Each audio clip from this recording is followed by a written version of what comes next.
We are here with Matthew Cottinetti of the American Enterprise Institute. You've chronicled the history of the conservative right. Do you think you could point to a time where, anti-Semitism on the right started? Oh, well, I think there's always been anti Semitism. Of course, anti Semitism can be found on both ends of the political spectrum. So, when National Review was created in 1955, there were anti Semites on the right. And National Review's founder, William F. Buckley Jr., said it was very important that for conservatism to be viable in America, anti Semitism could not be allowed in the movement conservatism. And so, while there's always been anti Semites and always been anti Semitism, what's worth appreciating is that the conservative movement, beginning in the middle of the 20th century, said enough is enough. We're not going to allow anti Semites in our movement. Not only because it's a limit to the political viability of that movement, but more importantly, because it's morally wrong to countenance these anti Semites. Do you think there is a turning point that we could come to soon that would help combat the issue and help preserve just the American way of life for both Jewish people and Christians and just everyone in the nation? Well, I think it's important to take a stand.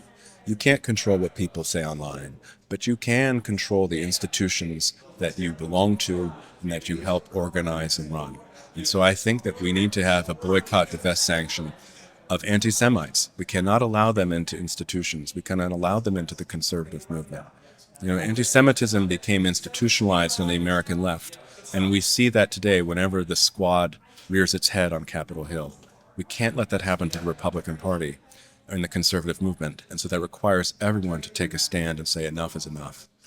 And when you speak about anti-Semitism on the left and the fact that it is at this point so prominent, why do you think it's been so normalized compared to other forms of bigotry that they speak so loudly against? Well, the main mental paradigm on the left is the victim-victimizer paradigm. Everyone looks at politics on the left through the lens of who is the oppressor and who is the oppressed. And beginning in 1967, the Israeli-Palestinian conflict began to be viewed by the left in those terms, with Israel as the oppressor and the Palestinians as the oppressed.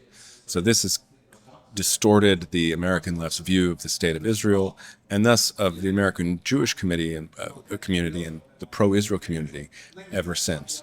The American right is a little bit different. It typically rejects the oppressor-oppressed paradigm, but now what we see is an effort to drive a wedge between American Christians and American Jews over this issue of the state of Israel, over the nature of the Bible, and that needs to be combated with the same energy that we use to combat anti-Semitism on the left.